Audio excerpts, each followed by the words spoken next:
Good evening and welcome to the Elk River City Council candidate forums. Excuse me, too many of them tonight. So let me start over. Good evening and welcome to the Elk River City Council candidate forums hosted tonight by the Elk River Area Chamber of Commerce. My name is Matt Westgard. I will, on behalf of the Elk River Chamber Board of Directors, I will be your moderator for tonight. I'd like to thank the City of Elk River for allowing us to use the space and the recording equipment so that we can get the video and the message out to all voters in the City of Elk River. I'd also like to thank the three of you, the candidates here tonight, to help to provide important information to the voters before they head to the polls in November. Tonight's event is being recorded live and will be available on the Chamber's website and social media channels shortly after we conclude tonight. One important message before we move into the ground rules. Elk River Area Chamber does not assume any party affiliation, nor do we endorse any candidate. We are hosting this forum to provide information about the candidates to the public. Since this is a public information forum and not a campaign event, we respectfully request that all candidates and audience members refrain from applause or comments that cause the disruption during the forum. I'm joined tonight by Brenda Rue, who will be our timekeeper tonight. She is also a member of the Government Relations Committee for the Elk River Area Chamber of Commerce. With each question, when you have 30 seconds left in your response time, she'll hold up the 30-second sign just to give you warning. And then when you approach the end of your statement, she'll hold up the stop sign, and we just ask that you conclude or finish your sentence. We will rotate the order of who answers the questions first and second, as we have in the previous forums. Each question has an allocated amount of time. And if there's questions from the floor, if there is time at the end, the questions will be asked by me, and at the end, you'll have a minute to wrap up your thoughts and cover the topics that you feel weren't covered or that you would like voters to know. So with that, we'll start with our first question. And in our first question, we would just like you to introduce yourself, tell us about your top priorities and why you are running for office. You have 2 minutes to answer this question, and we will start with Mr. Niziolek. Hi, my name is Mike Niziolek, and I'm running for office because several members of the community encouraged me to run for office. I believe that Elk River is a great place. I've lived here for many, many years, and I want this community to continue to prosper, do well, and have a high quality of life. I believe that in order to achieve that, we have to have teamwork, and that teamwork must include residents, staff, and council. And we need to work collaboratively as a team to achieve those goals. I believe that in order to be successful, we also have to have reverence. We have to have respect for other people's opinions, and we also need to respect other people's spiritual space and spiritual beliefs. In addition, I believe that we have to be futurist, and we have to think about what this community is going to be like 10, 15, 20, 30 years from now. And we have to plan ahead because we want future generations to have a great place to live. And I think we can do that. I think we also have to focus on an element of sustainability from an economic perspective, from a social perspective, and from an environmental perspective. And we recognize that this can be challenging, but we can get the community to move ahead if we focus on sustainability and have a very successful community long into the future. Thank you. Mr. Kelva, we'll move to you next. Well, I'm J. Brian Kelva, and I am running for City Council Ward 2. Mike, I appreciate your answer. I really do. By the way, this is my anniversary. It's my wedding anniversary tonight. So I'm married to my wife, Renee, and the reason why I'm here in Elk River is because I moved up here to work and met her and couldn't leave. And I just love, love, love living here. I feel I feel humble that I've had the opportunity to live here and grow here. And I want to sow into this community in a way that this community has obviously sowed into me. So it's really important. I agree that we need to respect each other. I already know that the city council that exists right now is one that respects each other, and I feel like I'm a good fit for that. I believe in unity. I am saddened by what's happening in the world around us, especially on social media, but not just there. I think that we can, as a city, by working well together and continuing to grow this city, not just the things that are already good here, but new things as well, that we can be leaders in this state, in a state that to me, to some degree, is broken. We can be leaders in this state and show off this city even to the rest of the country, and I really very much want to be a part of that. I do, as priorities, I have my very first time when I lived in Elk River, we lived in downtown Elk River. I had an apartment above a flower shop, and it was right on Main Street.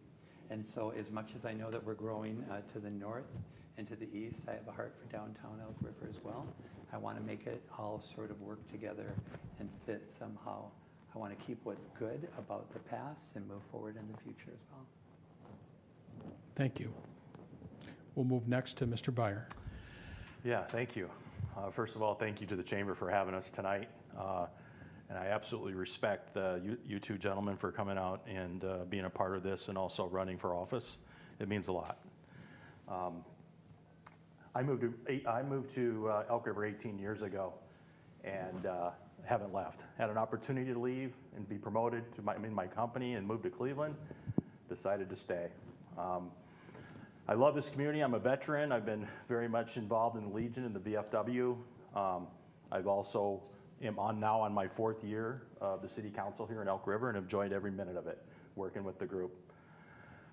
In the end, I just absolutely love this community, and that's why I'm here, and I want to serve this community.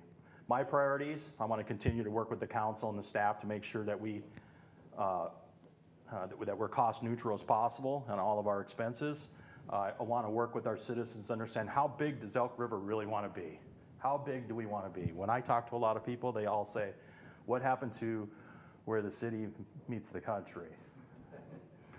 I hear that a lot. So how big do we really want to be? And I think that's a big question that we have to have. And our comprehensive plan shows we're going to get big in the next 30 years. The census here has been 40%. Every 10 years, we've gone up 40%. So we have moved a lot in this town. We want to support the small businesses. We want to grow responsible. And I want to continue to help support the FT Center be to ensure that it's standalone business, because that's what was from the beginning. It has to be a standalone business. We want to continue to support our police and fire department. They're very important to us. I think we have the best police department and fire department around. And I want to work with the county commissioners. I want to work with the school board, because all three of us are the taxing entities here in this fine city of Elk River. Thank you very much. Thank you. We'll move on to our first topic of the evening, economic development incentives. Question is, taxpayer-supported incentives are a popular method used by municipalities to attract new development. What types of projects should be incentivized with local tax dollars in the city of Elk River? This question is a 2-minute question, and we will begin with Mr. Kelva. Well, I'm not a tax guy, but I do like tax tools. I appreciate that we can attract business and other things to our cities. I'm not a fan of using TIFs, for example, for housing type things. I imagine there's always exceptions. Sometimes I get nervous even when people say things like, I will never do this or whatever. I recognize that everything has to be taken on its own value. And so you might do conservative, for example. I might want to head a certain direction, but after I get more facts and more information, might go a different direction. When I was in Big Lake, I was on the EDA, and we had opportunity to attract businesses that brought jobs to Big Lake. And it was an awesome experience. And I get to drive by buildings that I had at least my fingerprints on. And I have to tell you, pride's not even the right word.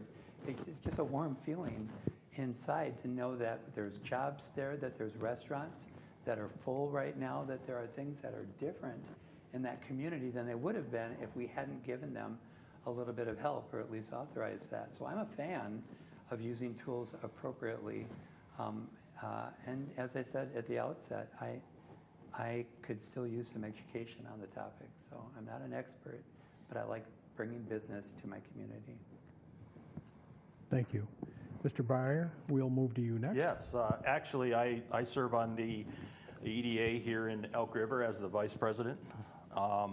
So I've learned a lot in the last almost 4 years now of being on that board. But if you go right into our website in the EDA, you'll see that there's a thing called the toolbox.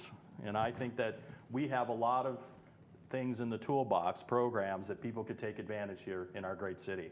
You have tax increment financing, which you're right, it only should be used for certain things. So we can actually bring businesses in here. We can just bring businesses in here, but we shouldn't use it for housing. We did use it at one time a few years ago in the Saxon Motor area. Right. And the reason it was done is because it was an eyesore and had been sitting there for 10 years. And we actually knew that there was a problem there, or that we had an issue potentially in housing. So that's one of the reasons, but otherwise we've stood tall as a board. You got business microloans, you got tax abatement, you got job incentive microloans, you got energy incentive programs, and you got PACE. So there's all these programs that we have if you look in our toolbox.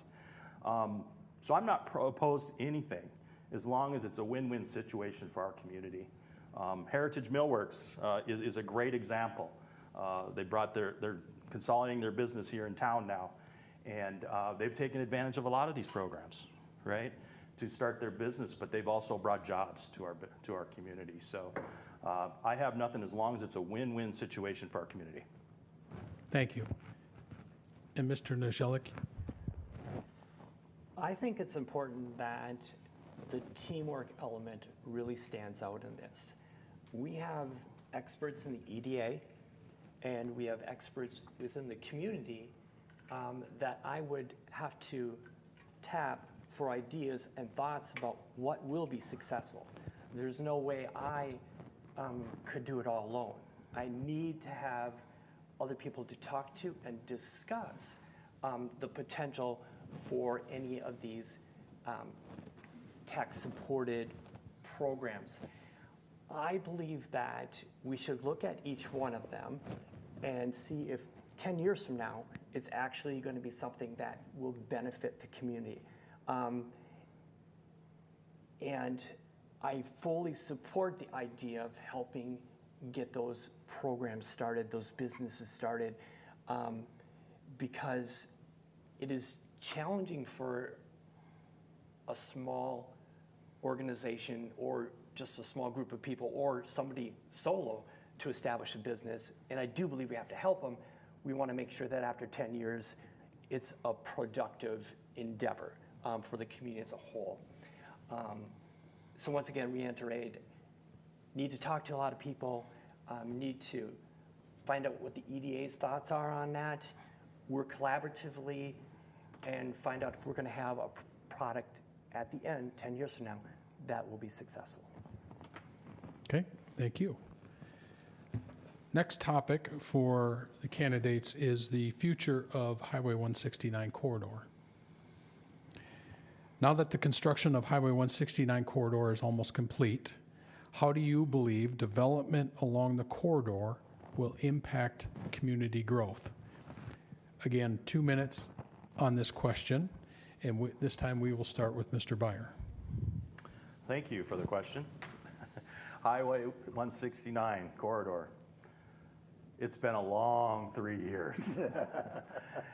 And I'll tell you, I live right in the middle of it, okay? Right in the middle of it. So I've had to make adjustments on my drive every year, including this year, of course. So I am well familiar with it. But I also know I also believe that we got to continue to work with our area businesses, okay? And to make sure that they have their proper visuals and to be able to get to their businesses. Because you know what? A lot of our small businesses took it, badly. And as a matter of fact, you've seen a few of them that even closed and went away. So it was very unfortunate in how that went. But with that said, we got to continue to support them as much as we can. And with our groups with Together Elk River and the Chamber, they've done a nice job of trying to keep that moving. We also need to look at the north side of town to see how much we'd like to grow. We got to grow. If we're going to grow, we're going to grow responsibly through here. And I believe, this is just my thought, is that we believe that there's a lot of businesses out there probably that are watching till the end of this thing. They didn't want to commit now, but I think we're going to have some opportunity coming down once this thing's complete. Thank you. Okay, thank you. Mr. Niziolek, we'll move to you next.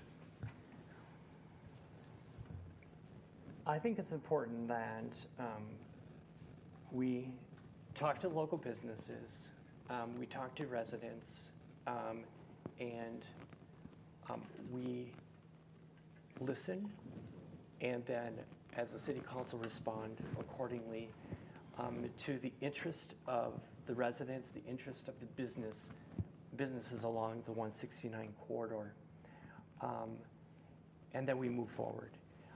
It's important to have that community input, and it's important to have the input of the businesses in order to really forge ahead. I think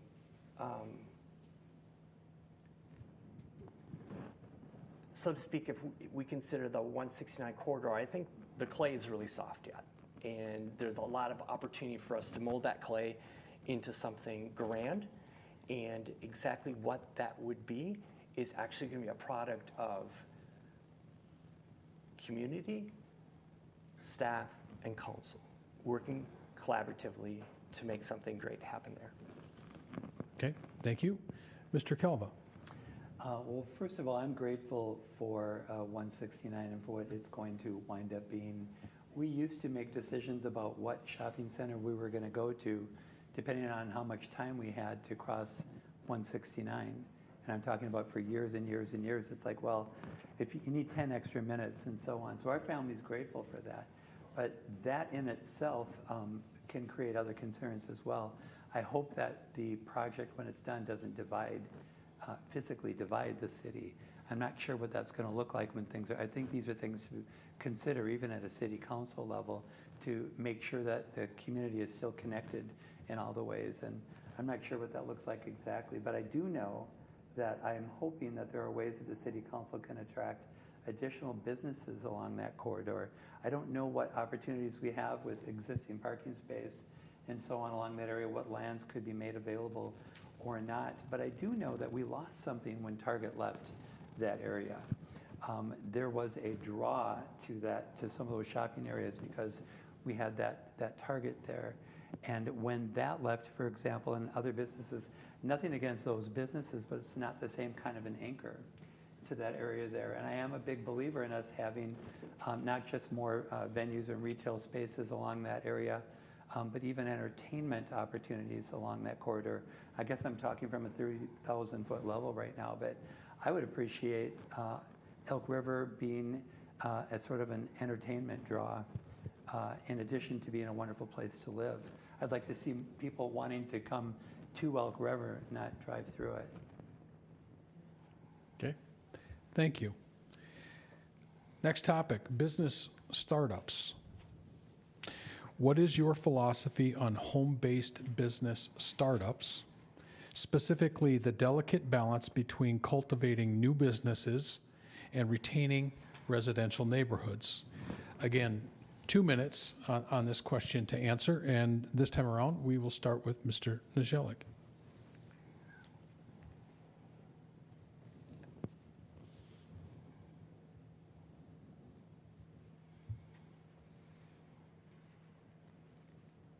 Can I ask a question? Certainly. Home-based startup, are we talking about that occurring in what part of the city? Anywhere in the city? The nature of the question is, in any part of the city, when you have business startups that want, that are in residential neighborhoods, home-based occupations or business startups? I think we need to be a little bit cautious to make sure that we don't have businesses in residential areas. And at the same time, I do want to encourage people to start their own business. I think, therefore, we'd have to look at every single situation independently to make certain that it doesn't pose a problem for that particular part of Elk River, that residential part of Elk River. And that would involve perhaps asking questions to the neighbors, asking staff their thoughts about that, and then the council would reflect on the input from the community, input from the staff, and then make a good decision in regards to each individual project. Okay, thank you. Mr. Calvo, we'll move to you next. I agree that different projects need to be taken differently, depends on what the business is and the neighborhood and so on, and some things seem to fit differently than others. I'm also conscious of the fact that laws sometimes allow things that you wonder, or codes or whatever, how we zone things, seem to permit things that just don't seem like that fits. And I know that in particular, I'll go out on a limb and I'll just suggest that, let's just say there is a 20-acre plot of land out in northwestern Elk River. And let's just say somebody lives next door to another 20-acre and another 20 and so on. And it's rural and beautiful and rolling green trees and so on. And somebody comes along and, following the rules, eventually might be starting a business right in the middle of all of that openness and so on. I can thoroughly understand that the neighbors with the 3 20-acre plots on this side and the 3 20-acre plots on that side might be very disappointed that they're about to be in the middle of a commercial area, that there's going to be truck traffic and those things. And I am a fan of checking with neighbors. I am a fan. I recognize, again, that the laws may permit some things, but sometimes things need to be relooked at. I can tell you, because I door knock when I can, as I'm campaigning, and I've talked to neighbors in, for example, the northeastern part of Elk River, and this is a concern of theirs. They moved to and live in a community for the last 30 years that is, birds singing and deer frolicking and beautiful open areas, and they don't care to have semi-trailers going in and out in the dust and so on. And it's something that they feel strongly about. I think it's got my attention as well. Okay, thank you. Mr. Byer. Yeah, some of the largest companies in the world have started in a garage or in a house and moved forward. And so I'm not against it whatsoever. It has to make sense, number one. It has to also make sure that your neighborhood, because we've had a lot of people come in here to do these things, and the neighbors are just fine. And in other cases, neighbors are somewhat against it. So there is a process that's set up through here, so that has to be vetted. And we do have put conditions on it where we can put conditions on it so that way they have to adhere to these things. So if it's an area where a semi-truck shouldn't be, then that's a condition. So I think we have it spelled out in our plan now, where we have the IUP, which we use now, is for the property owner only, where it used to be a CUP, where it was for the property. So now we've changed, and I think it can't outgrow and all of a sudden become this supermarket type situation, or a Target out there on 20 acres. And they're all taken care of, and we'll watch over the conditions through our staff, and so I'm not against it whatsoever, as long as it makes sense and it fits. Okay, thank you. Next topic for the candidates is housing. Businesses throughout the region report struggling to find enough employees to support their growth. Should Elk River adapt its housing policies to help attract the necessary workforce? Why or why not? It's, again, 2 minutes to answer the question, and on this question, we will start with Mr. Kelva. Okay. I approve, well, I'm going to start from a church standpoint. I'm a family life pastor at a church in Elk River, and we know that there is a need for housing in this community to start with, whether it's related to bringing in more industry or not or whatever. We know that there is a need, and it's a need that not everyone knows of, almost a hidden need in some ways. Young people certainly need more opportunities for housing than what is available right now as they're coming out of college and so on. So having said that, in addition, if that helps attract industry in as well, that we have both industry coming in and places for people to live, then I'm certainly for that.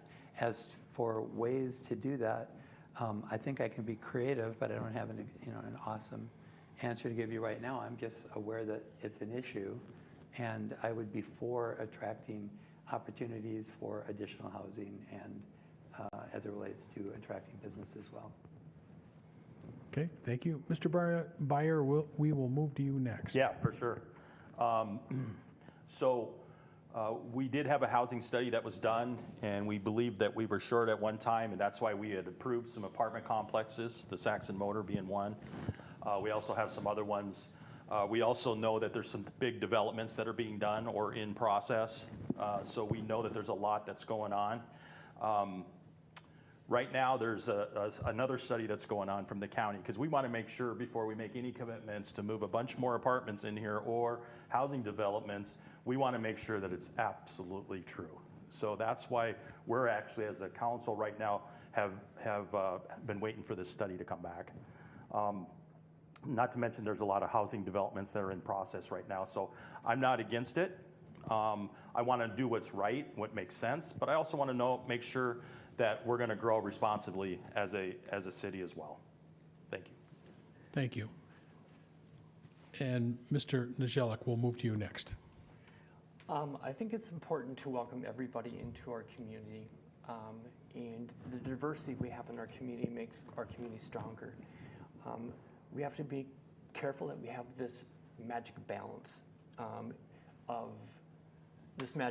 within the community, and if we have that diversity, I think the community would be more productive. Social sustainability means that we need to meet the needs of people, and we need to make sure that they have an opportunity to work, an opportunity to have a respectable life. And this falls nicely into social sustainability. So I definitely support the idea of welcoming people into our town and making sure that they have a great place to live. I'll leave it at that. Okay, thank you. Next question is around the use of our community center. The Furniture and Things Community Event Center was a large investment for the community. What ideas do you have to encourage more usage of the facility to enable revenue to offset operating costs? Again, 2-minute question for each one of you, and on this round, we will start with Mr. Byer. Okay, thank you for the question. Just so everybody realizes that this is a freestanding and not subsidized community center, okay? It's done by the tax, the 3% or the 3/4% that's done with everybody that comes through here. And it was voted on with a majority vote of the citizens of Elk River. So here's where we're at. So there have been some recent changes as of lately in the leadership there. We've actually tried to get some people that are professionals in certain trades to try to push this more and more, because this has to be a freestanding. This cannot be subsidized by our taxpayers and put the burden on them. So in the end, I'm in favor of looking at all options to ensure that this is a standalone business and it provides a great experience for all of our citizens. Thank you. Okay, thank you. Mr. Nijellik, we'll move to you next. Okay.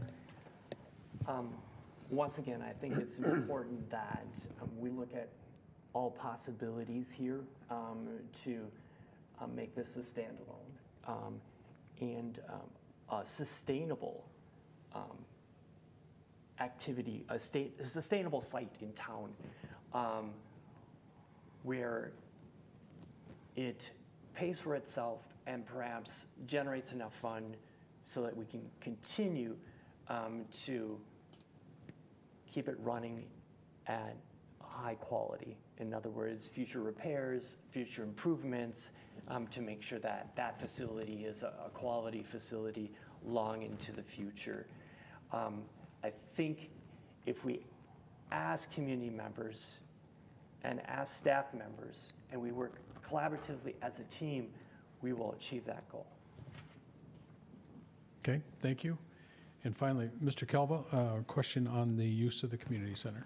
Well, first of all, I use the community center. I appreciate that it's there. I've attended semi-pro hockey events there. I don't know that I would have been a supporter of it necessarily or not, but it's there, and I can tell you that I enjoy it. One of the things that I've been to there is they have a breakfast club on Wednesday mornings. There's just a little example of the things that happen at that community center. Breakfast club is it's like a prayer breakfast for high school kids before they go in. It's just one of the possible uses there. There's I also am aware of the fact that the senior center is there as well. There's all kinds of things there that I appreciate, but what I think it has is a marketing problem. I really don't know that the community knows all the different possibilities there, including what they could do with it and how they could rent out space, have more meetings there, have other community events in addition to the things that are happening there right now.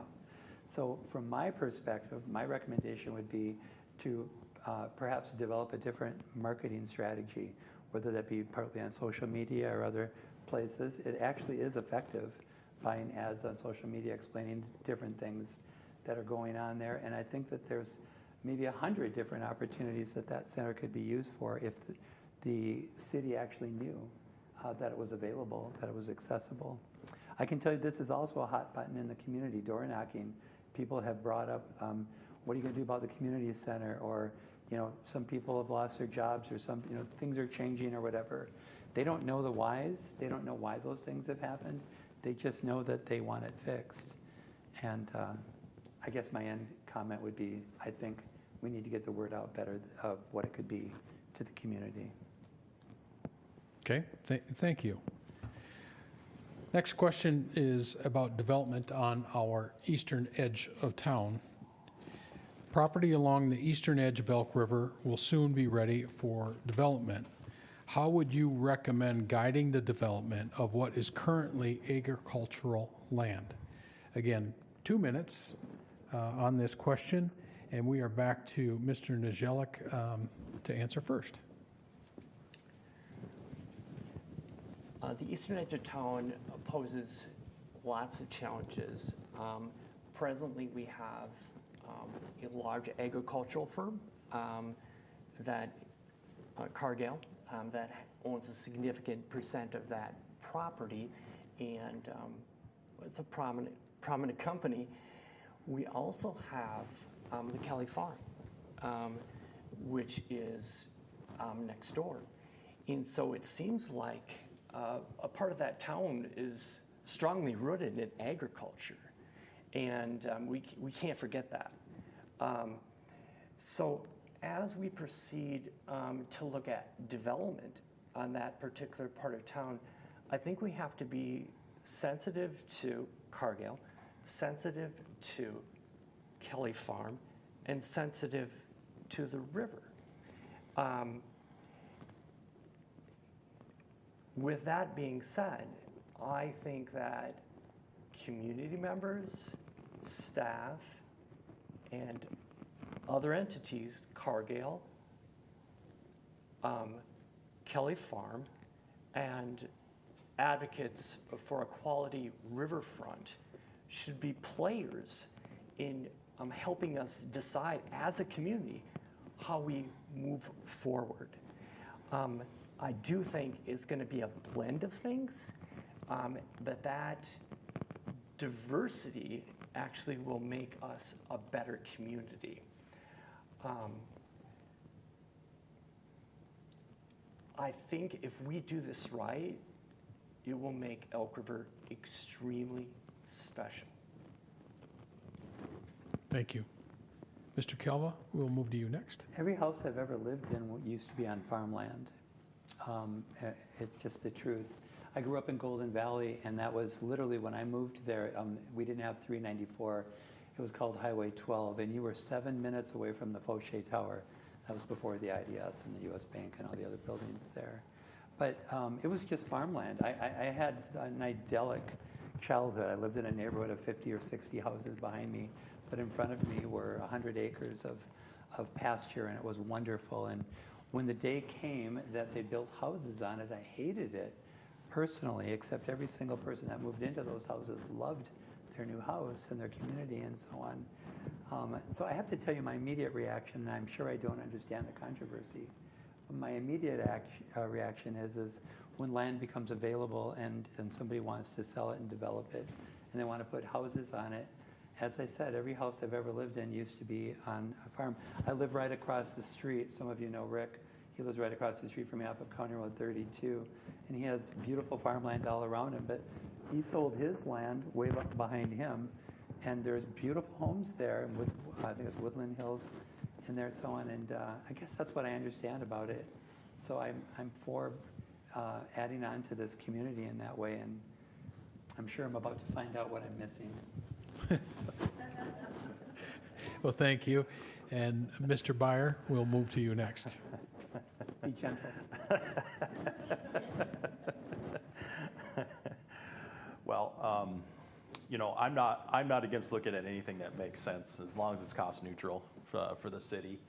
We've had a lot of opportunities where we've been having conversations and with developers that want to, you know, build these big developments, and they want to put a water tower, and they want to put a, you know, the pump house, and it's $100 million, right? And I have no problem with that as long as it's cost neutral to our taxpayers. There's no reason for us to pay for that, right? That's on me, in my perspective, that's the developer's issue. So I'm not interested in putting the burden on anybody from that. And I think you're right, it is. All of these towns have been developed from agricultural land. And that's why the reasons we move on these. And there's a couple of agricultural lands that are in discussion. So that's going to happen. But I still want to challenge everybody. I want to challenge the council, and I want to challenge the city of Elk River. How big do we want Elk River to be? That would be my question to everybody. And that's what we really need to figure out before we start putting these developments everywhere. The other thing is on the east side of town, it would kind of nice to have some restaurants and some stores and things like that as well too. That kind of stuff makes sense as well too. And I think after we're done with this 169 fun for the last 3 years, I think we're going to attract more businesses, and they're going to be able to take a look at this. So I'm very excited about it. But you know, this is a destination place too, and we want to make sure that we can get these businesses in here potentially as well too on the eastern side, so we can take care of you know, and support the FT Center and support our area businesses and everything like that. So I am totally for it as long as it makes sense and it's a win-win for us and the citizens of Elk River. Okay, thank you. So that kind of concludes I appreciate your answers, the topics that we've talked about. And as we have done in the previous candidate forums, we've got a little bit of time left. We'd like to afford each one of you 1 minute to kind of do a wrap up. Why are you the best candidate for this office? Is there something else that you want to tell us about yourself or your viewpoints that hasn't already been said? So with that, each, again, 1 minute. And why don't we start this time with Mr. Kelva? Well, I don't know that I'm the best candidate because I happen to know that Mike's a good man. I'm running against Mike, but Mike brings a skill set to the chair that would also serve this community. So I think Elk River's in a good spot right now. But What I'm excited about from my perspective is I do have conservative values that I want to bring to the city council, but by the same token, I'm a collaborator. I enjoy working with people I disagree with. That's just the truth. And I think that they have great ideas, and I like to throw my ideas their way too, and we kind of hone things or kind of work things out a little bit, and we come up with a better idea. And maybe that's a dying art, but I want to bring it back. And I think the city council is a good place for that, because the city council already seems to operate in that fashion. But my name is J. Brian Kelva, and I am running for city council. I hope you vote for me. Thank you. Mr. Najelic, we'll move to you next. Mike Najelic. I've lived in this town since 1970, and I've grown up here. I've worked here basically all my working years of my life. I coach here. I taught here for 34 years. I want great things to happen in this town, and I want to facilitate that if I can. I believe to achieve that goal, there has to be teamwork. I have to be able to work with citizens. I have to be able to work with staff, and I have to be able to work with other council members. I believe there has to be some reverence, respect for everybody's opinion, and respect for people's spiritual space and spiritual beliefs. I also believe that we have to be futurist. We want to pass on a community to future generations that's grand. Thank you. And last but not least, Mr. Byer. Thank you. Appreciate the chamber for having us, and very nice to get to know you gentlemen as potentially a part of the commission of the council. I moved here 18 years ago. I have a day job as well. I was the director of operations for a company where I oversee 12 facilities across the country, multi-million-dollar expense budget that I am responsible for. I'm a U.S. Navy veteran. I'm a strong Legion VFW member and really care about my veterans. I've done a lot of work with CARE and fundraising. This is my 4th year on the council, and I've been able to serve on as the liaison to the Planning Commission and also the liaison to the Parks and Rec currently, and I'm also the vice president of the EDA. So I've learned a lot in the last 4 years, because it does take a little while to come up to speed. And I have enjoyed every minute of it, and I love this community more than ever. And that's why I am not leaving, and I'm running here for Ward 3 City Council for 4 more years. And I'd appreciate your vote. Thank you. Thank you. Well, on behalf of the Elk River Area Chamber of Commerce, we would like to thank all 3 of you gentlemen for participating tonight and taking time out of your evening to answer some questions on some topics that are facing or heavily involved in the community. And once again, I'd like to thank all of the audience members that participated tonight and everyone at home watching on TV. We thank you for participating tonight, and have a good evening.